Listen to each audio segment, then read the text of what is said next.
ഇവിടെ നിൽക്കുമ്പം ഞാൻ ഓർക്കുകയാണ്, ദക്ഷിണ കേരള ഇസ്ലാം മത വിദ്യാഭ്യാസ ബോർഡിന്റെ ഇടുക്കി ജില്ലയുടെ വലിയ പ്രവർത്തകനായിരുന്ന ഇബ്രാഹിം ബാഖരി എന്ന ചെറുപ്പക്കാരൻ എന്റെ തൊട്ടയൽവാസിയാണ്, തൊട്ടടുത്ത മഹല്ലിലെ ഖത്തീബുമാണ്. ആ മനുഷ്യന്റെ കഥ നിങ്ങൾ വായിച്ചല്ലോ. ഒരാഴ്ചയായതേ ഉള്ളൂ.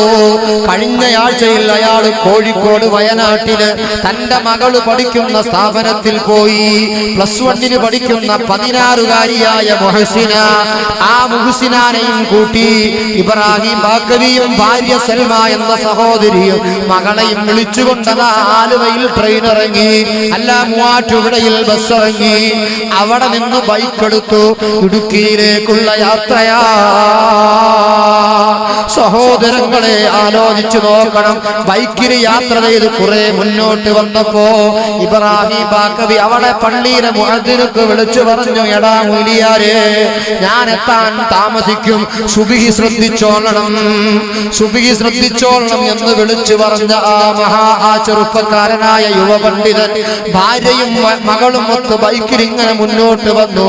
ഏതാനും കിലോമീറ്റർ മുന്നോട്ട് വന്ന് തിരിയാൻ കക്കടാശ്ശേരി എന്ന സ്ഥലത്തെത്തിയപ്പോ റോഡ് മുറിച്ച് വേറെ ഒരു റോഡിലേക്ക് കയറണം. ആ ചെറുപ്പക്കാരനായ പണ്ഡിതനും ഭാര്യയും മകളും സഞ്ചരിക്കുന്ന ബൈക്ക് റോഡിൽ നിന്ന് അല്പമങ്ങ് തിരിഞ്ഞപ്പോ അല്ലാ സുബ്ഹാനല്ലാഹ്, പിന്നിൽ നിന്ന് വന്ന ഗ്യാസ് കൊണ്ടുപോകുന്ന വലിയ ഒരു വണ്ടി, വലിയ ഒരു 407 പോലെയുള്ള ഒരു വണ്ടി, ഗ്യാസ് കൊണ്ടുപോകുന്ന വണ്ടിയാണ്.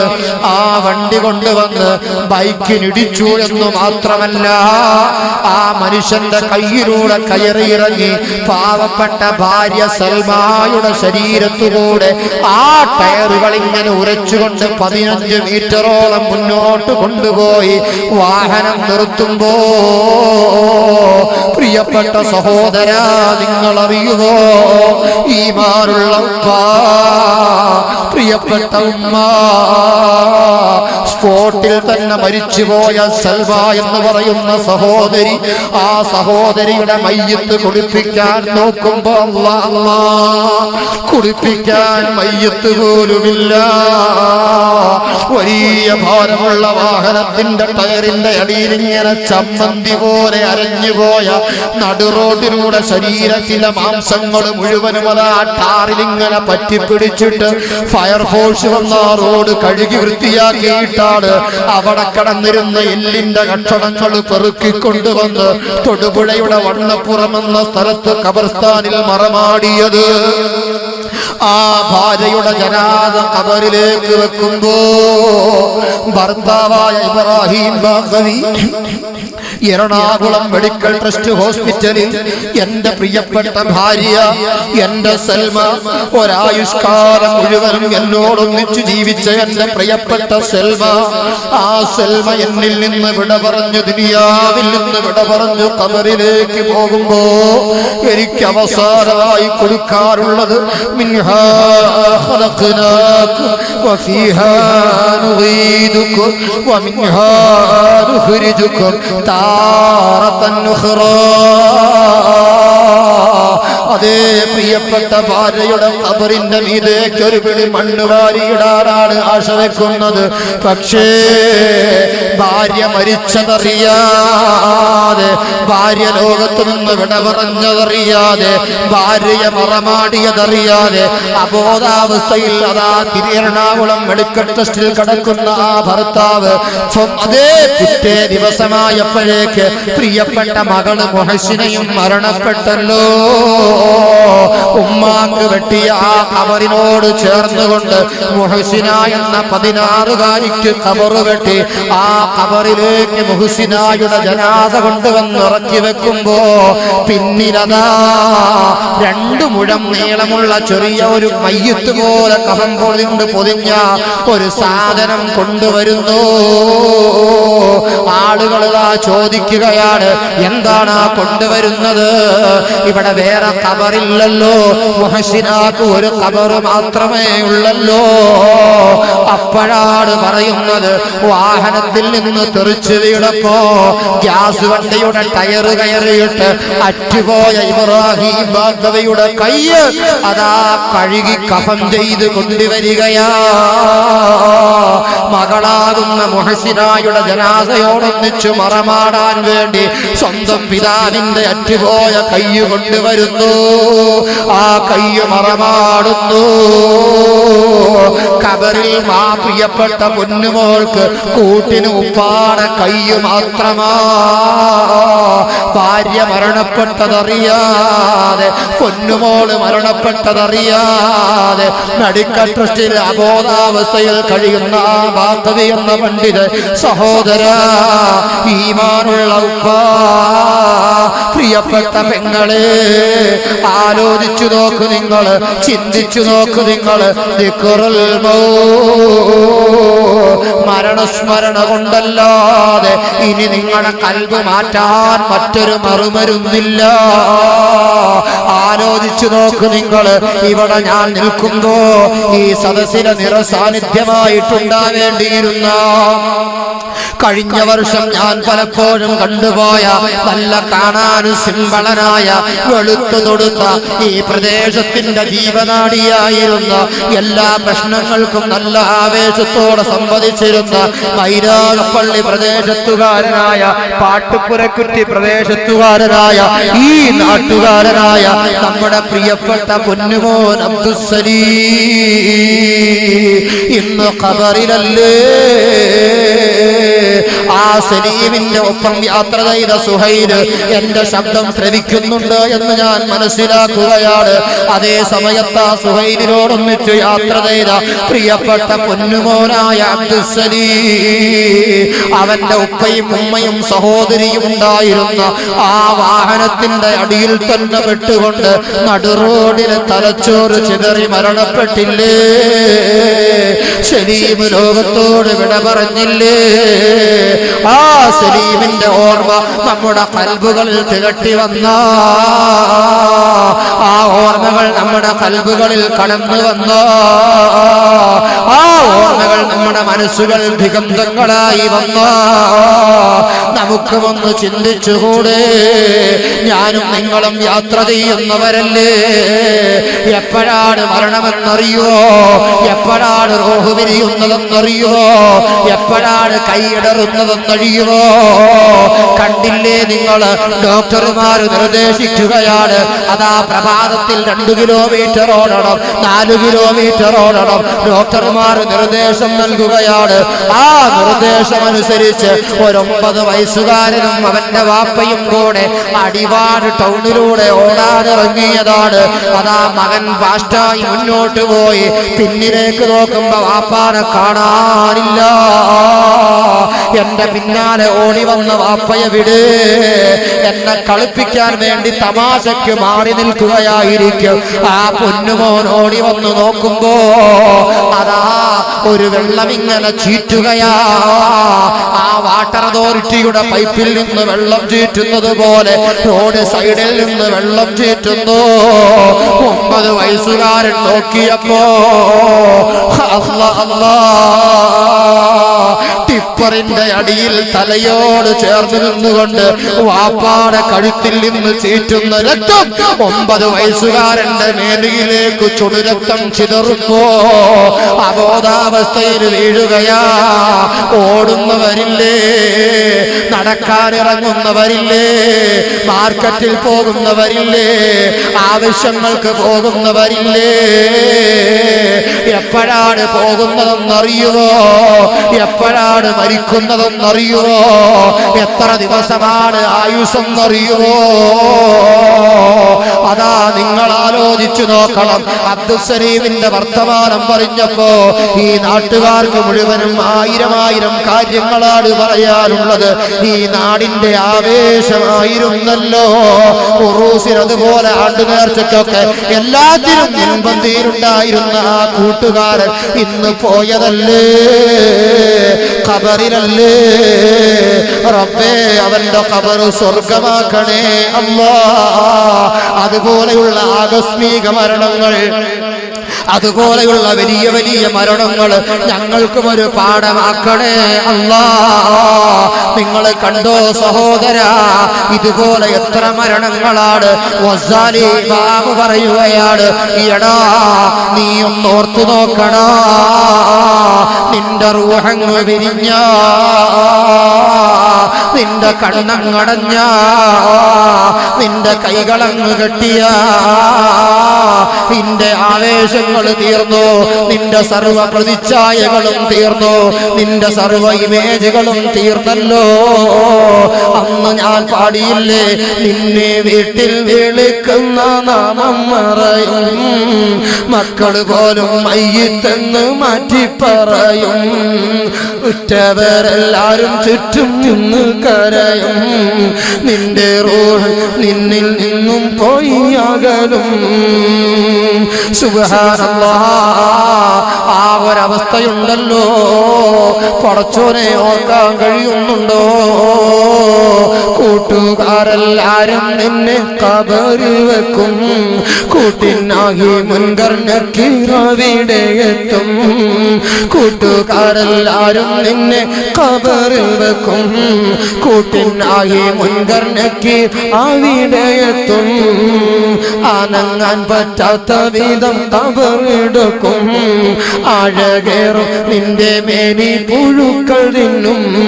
റബ്ബേ നീ കാത്തിട് എന്നെ, മരണം നന്നാക്കിടുക്കോനേ. സഹോദര, ആ ശരീരം മരിച്ചപ്പോ അവന്റെ ചേതനയറ്റ ശരീരം ഖബറിൽ വെച്ചു കഴിഞ്ഞപ്പോ പിന്നെ അവന്റെ കൂട്ടുകാര് ഖബറിലില്ലല്ലോ, അവന്റെ നാട്ടുകാര് സലാം പറഞ്ഞു പിരിഞ്ഞല്ലോ, അവന്റെ മാതാപിതാക്കള്, അവന്റെ ഇഷ്ടജനങ്ങള്, ബന്ധുജനങ്ങള് സർവരും സലാം പറഞ്ഞു പിരിഞ്ഞല്ലോ. സലീം ഇന്ന് ഖബറിൽ തനിച്ചാണല്ലോ. ഇത് സലീമിന്റെ കഥയാണെങ്കിൽ, ഇബ്രാഹിം ബാക്കവയുടെ ഭാര്യയുടെ കഥയാണെങ്കിൽ, അവിടുത്തെ മകളുടെ കഥയാണെങ്കിൽ, നാളെ ഖാലിദിന്റെ ചരിത്രം ഇതല്ലെന്നുണ്ടോ? നമ്മുടെ കഥ ഇതല്ലെന്നുണ്ടോ? അതുകൊണ്ട് ആലോചിക്കു നിങ്ങൾ, ആ ഖബറിലേക്ക് നമ്മളെ വെച്ചങ്ങ് മടങ്ങിയ സുബ്ഹാനല്ലാഹ്, വല്ലാത്തൊരവസ്ഥയാ. ആ ഖബറിൽ നമ്മുടെ കൂട്ടുകാരില്ലാത്ത ഖബറില്, നാട്ടുകാരില്ലാത്ത ഖബറില്, ഭാര്യമാരില്ലാത്ത ഖബറില് നമുക്കവിടെ ഖബറിൽ കൂട്ടിന് വരാ നല്ലൊരു കൂട്ടുകാരനുണ്ട്. ആ കൂട്ടുകാരൻ ആരാണെന്നറിയുമോ?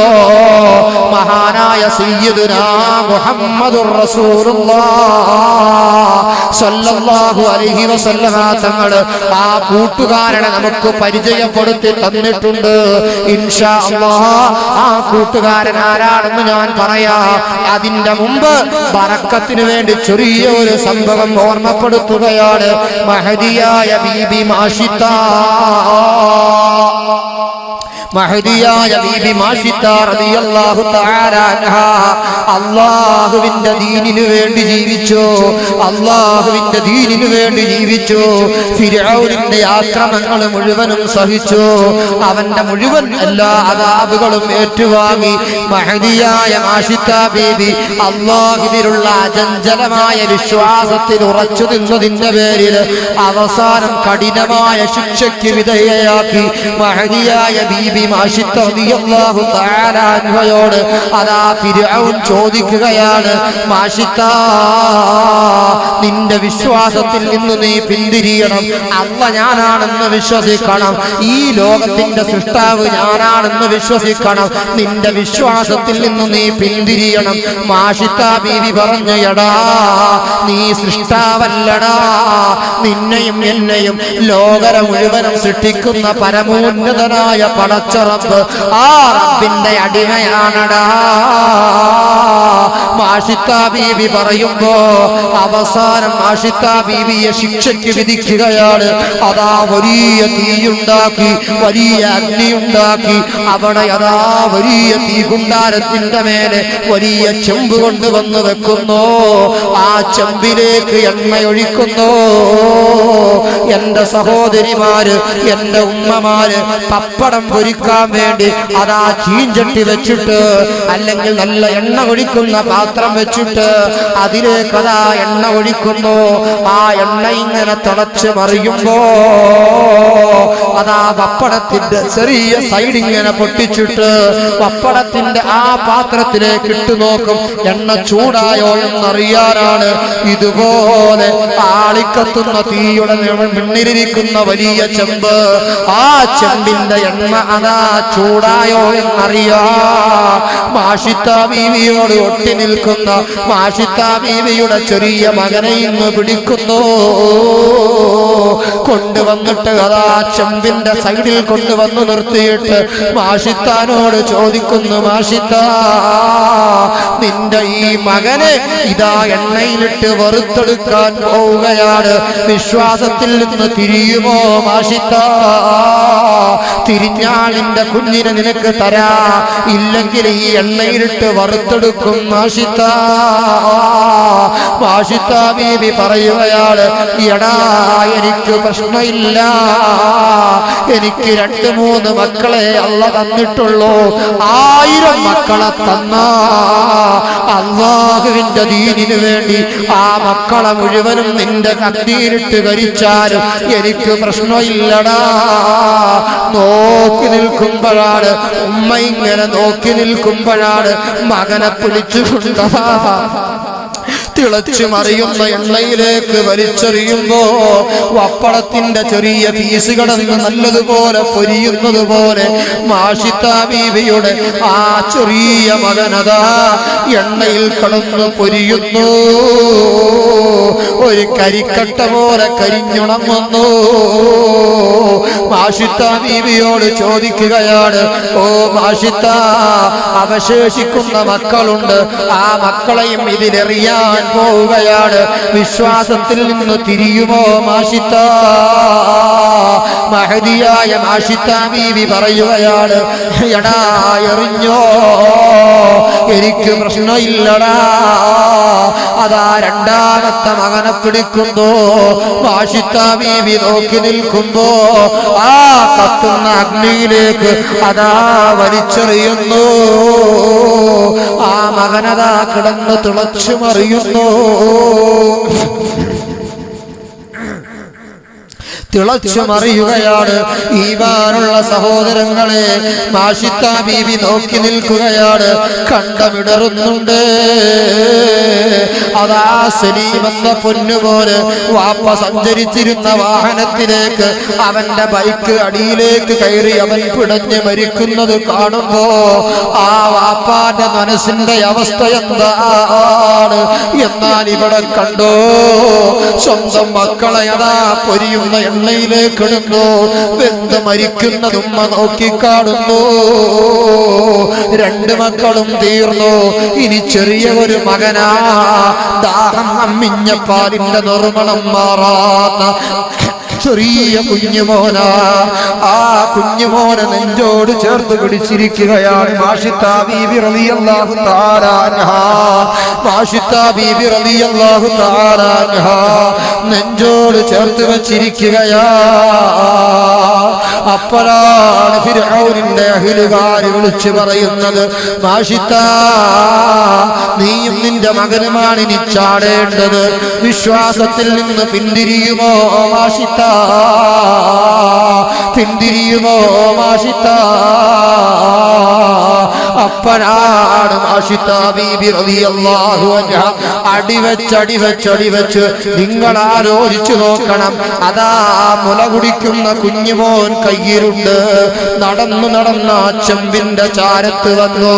ആ ചെമ്പിലേക്ക് ചാടാൻ വേണ്ടി നിൽക്കുകയാ. മഹദിയായ ആഷിത ബീബി റളിയല്ലാഹു അൻഹ അവിടെ നിന്നുകൊണ്ട് വിളിച്ചു പറഞ്ഞു, എടാ ചാടാനെനിക്ക് പ്രശ്നമില്ല, ഞാനിതാ അല്ലാഹുവിന് വേണ്ടി ഇവിടെ ഷഹീദാവുകയാ, ഈ അഗ്നിയിൽ വീഴാൻ പോവുകയാ.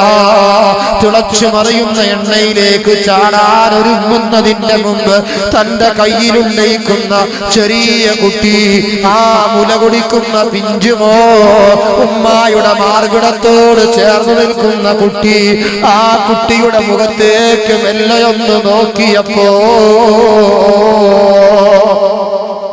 സുബ്ഹാനല്ലാഹ്, ആ ചെറിയ കുഞ്ഞിന്റെ കുഞ്ഞിക്കവിളുകള്, ആ ചെറിയുടെ കുഞ്ഞിക്കണ്ണുകള്, ആ ചെറിയുടെ നിഷ്കളങ്കമായ മുഖഭാവങ്ങള്, ആ മുഖത്തേക്ക് ഇങ്ങനെ നോക്കിയപ്പോ ഒരു നിമിഷം, ഒരൊറ്റ നിമിഷം ആഷിത ബീബി ഒന്ന് പതറിപ്പോയി, ഒന്നിടറിപ്പോയി. പടച്ചോനെ, മുന്നോട്ട് വെച്ച കാലൊന്ന് പതറിയോ, കൽബൊന്നിടറിയോ? ഇങ്ങനെ നിൽക്കുകയാണ് ഒരാശങ്കയോടെ. അപ്പോഴാ അന്ന് വരെ ഉമ്മ എന്ന് വിളിച്ചിട്ടില്ലാത്ത, അന്ന് വരെ സംസാരിച്ചിട്ടില്ലാത്ത, അന്ന് വരെ ഭൗതികമായ ഒരു കാര്യവും പറഞ്ഞിട്ടില്ലാത്ത ആ മുല കുടിക്കുന്ന ചെറിയ മകൻ, പല്ലു വരാത്ത, സംസാരിക്കാൻ അറിയാത്ത കുട്ടി ആഷിത ബീബിയുടെ കവിളിലിങ്ങനെ തട്ടിയിട്ട്, ഉമ്മ ഉമ്മ, കണ്ണ് നനഞ്ഞിട്ടുണ്ട് ഉമ്മ, കണ്ണ് നനയാൻ പാടില്ല ഉമ്മ, ചങ്കു പിടയ്ക്കുന്നുണ്ട് ഉമ്മ, നെഞ്ചു പിടയ്ക്കുന്നുണ്ട് ഉമ്മ, ആ നെഞ്ചു പിടയ്ക്കാൻ പാടില്ല ഉമ്മ. ഉമ്മ ശരീരം മുഴുവനും വിയർത്തിയിട്ടുണ്ട്, കാലിടറിയിട്ടുണ്ട്, കൈ വിറയ്ക്കുന്നുണ്ട്. എന്തിനാണ് നിങ്ങൾ തളരുന്നത്? എന്തിനാണ് നിങ്ങൾ കരയുന്നത്? എന്തിനാണ് നിങ്ങൾ പതറുന്നത്? പതറരുത് ഉമ്മ, തളരരുത് ഉമ്മ. ഈ കാണുന്ന തീയിലേക്ക് ആവേശത്തോടെ ചാടിക്കോ ഉമ്മ.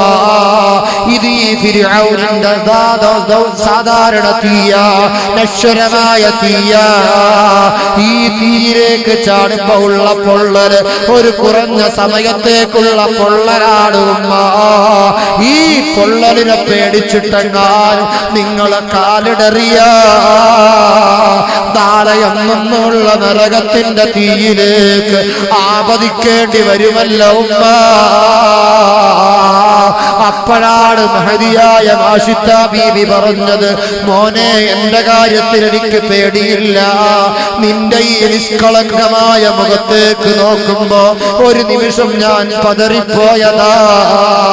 അല്ലാഹുവിന്റെ ഹിദായത്തിന്റെ പ്രശ്നത്തിന്റെ പേരിൽ ഈ മകൻ തടസ്സമാകണ്ട, എടുത്തു ചാടിക്കോ.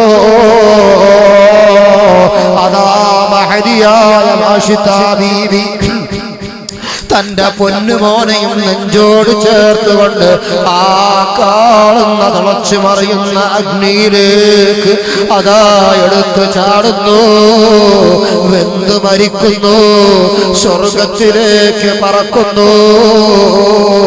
അവര് സ്വർഗം പോകുന്നു. സ്വന്തം നഫ്സിനോട്, ഈമാനുള്ള സഹോദരങ്ങളോട്, എന്റെ സഹോദരിമാരോട് ഒരു കാര്യം ചോദിച്ചോട്ടെ. അല്ലാഹുവിന്റെ കോടതിയുടെ മുമ്പില് ആഷിത ബീബി മക്കളെ അതാ തിളച്ചു മറിയുന്ന എണ്ണയിലേക്ക് വലിച്ചെറിഞ്ഞില്ലേ? അവസാനം എടുത്തു ചാടിയില്ലേ? റബ്ബിന്റെ ദീനിന് വേണ്ടി ഷഹീദായില്ലേ? നമ്മുടെ കൈവശമെന്താ?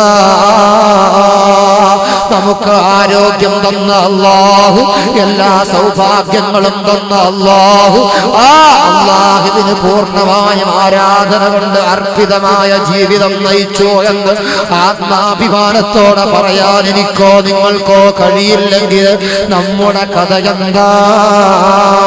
മരിക്കണ്ടേ നമുക്ക്, ഖബറിലേക്ക് പോകണ്ടേ നമുക്ക്. ഇന്ന് സലീമിന് ഖബറിൽ കൂട്ടുകാരനുണ്ട്. അതെന്തെന്നറിയുവോ? സലീം ഇവിടെ ഓടി നടന്ന് പ്രവർത്തിച്ച നല്ല പ്രവർത്തനങ്ങളാ. നമുക്കും ഒരു കൂട്ടുകാരൻ വേണ്ടേ? ഖബറിലേക്കൊരു കൂട്ടുകാരൻ വേണ്ടേ? എല്ലാ സമ്പാദ്യങ്ങളും വലിച്ചെറിയണ്ടേ? നമ്മുടെ സർവ്വ ബാലൻസുകളും ഇവിടെ ഉപേക്ഷിച്ചുകൊണ്ട് ഒരു 3 കഷണം തുണിയില് നമ്മുടെ ജനാസ കൊണ്ടുപോകുമ്പോ ആ ഖബറിൽ നമുക്കൊരു കൂട്ടുകാരൻ വേണ്ടേ? മഹാനായ സയ്യിദുനാ മുഹമ്മദുർ റസൂലുള്ളാഹ് ആരംഭപ്പൂവായ നബിതങ്ങൾ പറയുകയാണ്, നിന്റെ ഖബറിൽ ആരാരുമില്ലാത്ത ഇരുൾമുറ്റിയ ഖബറിൽ നിനക്കുള്ള കൂട്ടുകാരൻ ആരെന്നറിയോടാ? നീ അല്ലാഹുവിന്റെ ദീനിനു വേണ്ടി ചില സമയങ്ങളിൽ നിറഞ്ഞ മനസ്സോടെ ആരെയും പ്രീതിപ്പെടുത്താനല്ല, ഒന്നുമില്ലാതെയാണ് നീ നിന്റെ ഉമ്മാടെ ഗർഭാശയത്തിൽ നിന്ന് വന്നത്. ഇവിടെ വന്നപ്പോ അല്ലാഹു നിനക്ക് ഒരുപാട് നിഅമത്തുകൾ നൽകി. അല്ലാഹു നൽകിയ നിഅമത്തുകളിൽ നിന്ന് അല്ലാഹുവിന്റെ ദീനിലേക്ക് നീ കൊടുത്ത ഹദിയകൾ, ആ ഹദിയകൾ നല്ല മുഞ്ചുള്ള, കാണാൻ സുന്ദരന്മാരായ, നല്ല സിംബളന്മാരായ, സൗന്ദര്യമുള്ള ചെറുപ്പക്കാരുടെ രൂപത്തിൽ നിന്റെ ഖബറിൽ നിനക്ക് അനീസായി വരുമെന്ന് സയ്യിദുനാ മുഹമ്മദുർ റസൂലുള്ളാഹ് മുഹമ്മദുർ റസൂലുള്ളാഹി മുഹമ്മദുർ റസൂലുള്ളാഹി സല്ലല്ലാഹു അലൈഹി വസല്ലം തങ്ങള് ഓർമ്മപ്പെടുത്തിയെങ്കിൽ എന്റെ പ്രിയപ്പെട്ട സഹോദരങ്ങളെ ദീർഘിപ്പിക്കുന്നില്ല, ചുരുക്കുകയാണ്, അവസാനിപ്പിക്കുകയാണ്. കുറഞ്ഞ സദസ്സ്, കുറഞ്ഞ ആളുകൾ, എന്നാലും ഉള്ളവർ നല്ലവരാണ്, നല്ല മനസ്സുള്ളവരാണ്, വിശാലമായ മനസ്സുള്ളവരാണ്. അർഹമുർ റഹീമായ പടച്ച റബ്ബ് ഈ ഒരുമിച്ച് കൂടി നിങ്ങൾ ആലോചിച്ച് നോക്കണം. കഴിഞ്ഞ വർഷം ഈ സദസ്സിലുണ്ടായിരുന്ന ആ ഫോട്ടോയിൽ, ഞാൻ ആ ഫോണിലൂടെ ഇങ്ങനെ കാണുമ്പം ഒന്ന് കണ്ടു മറഞ്ഞതുപോലെ തോന്നുന്ന നമ്മുടെ ആ സലീം എന്ന ചെറുപ്പക്കാരന്റെ ചിത്രം. പടച്ചോനെ, എന്തായിരുന്നു അവസ്ഥ? അടുത്ത വർഷം, കഴിഞ്ഞ വർഷം സലീം ഉണ്ടായിരുന്നു, ഇന്നവൻ ഖബറിലാണ്, ഷാജി ഖബറിലാണ്, ഷാഫി ഖബറിലാണ്. അതുപോലെ ആരൊക്കെ എന്തൊക്കെ നിങ്ങൾ ആലോചിച്ച് നോക്കുക. നാളെ ഈ സദസ്സിൽ ഇതുപോലെ ബഹുമാനപ്പെട്ട വലിയ ആണ്ടുനേർച്ചയും ദുആ മജ്‌ലിസും മതപ്രഭാഷണവും ഒക്കെ ഇവിടെ നടക്കുമ്പോൾ അടുത്ത വർഷം ഞാൻ ഉണ്ടാകുമെന്ന് വേണ്ട, നാളെ ഞാൻ ഉണ്ടാകുമെന്ന് നമുക്കൊരു ഗ്യാരണ്ടി ഇല്ല, ഒന്നുമില്ല. സഹോദരങ്ങളെ, അതിനു മുമ്പ് ഒരൊറ്റ കാര്യം നിങ്ങൾ ആലോചിക്കുക. മഹാനായ സയ്യിദുനാ മുഹമ്മദ് റസൂലുള്ളാഹി തങ്ങൾ പറഞ്ഞു, നിന്റെ ചുരുങ്ങിപ്പോയ ആയുസ്, നിന്റെ ആയുസ്, അല്ലാഹു നിനക്ക് കണക്കാക്കിയ ആയുസ്, ആ ആയുസ് നീണ്ടു കിട്ടാൻ, ആ ആയുസ് വീണ്ടും നീണ്ടു കിട്ടാൻ നല്ല ഒരു മരുന്ന് മഹാനായ മുഹമ്മദ് റസൂലുള്ളാഹി തങ്ങൾ പറഞ്ഞു. വലിയ അപകടങ്ങൾ, വലിയ ബൈക്കൊക്കെ ഇങ്ങനെ പോയി വലിയ അപകടങ്ങളിലേക്ക് ഇങ്ങനെ പോകുമ്പോ അത്ഭുതകരമായി നാം രക്ഷപ്പെട്ടു പോകും. അതെങ്ങനെയാണ്? അല്ലാഹുവിന്റെ റസൂല് പറഞ്ഞു അവിടെ രക്ഷപ്പെടുന്നത്. അതുപോലെ ആയുസ് വീണ്ടു കിട്ടുന്നതിന് ഏറ്റവും പ്രധാനപ്പെട്ട ഒരു കാരണം മഹാനായ സയ്യിദുനാ മുഹമ്മദ് റസൂലുള്ളാഹി സ്വല്ലല്ലാഹു അലൈഹി വസല്ലം തങ്ങൾ പറഞ്ഞു, നിങ്ങൾ പലപ്പോഴും നൽകുന്ന നിങ്ങളുടെ നിറഞ്ഞ ഹദിയകളാണ്. ഇവിടെ നിങ്ങൾ ആലോചിച്ച് നോക്കണം. ഇതല്ലേ നമ്മുടെ പള്ളി? ഈ പള്ളി പടച്ചോനെ നോക്ക് നിങ്ങൾ. നമ്മുടെ വീടാണെങ്കിൽ ആ കമ്പി അങ്ങനെ നിൽക്കും. ഒന്ന് നോക്കിക്കേ, ഒന്ന് ശ്രദ്ധിച്ച് പടച്ചോനെ, എത്ര കമ്പികളാണ് നിൽക്കുന്നത്. എത്ര ദിവസമായി കഴിഞ്ഞ വർഷം ഇങ്ങനെ തന്നെ നിൽക്കണ്ടായിരുന്നു, ഈ വർഷം ഇങ്ങനെ തന്നെ. നമ്മുടെ ഒരു വീടാണെങ്കിൽ പണി കഴിയാതെ ഇടും നമ്മൾ.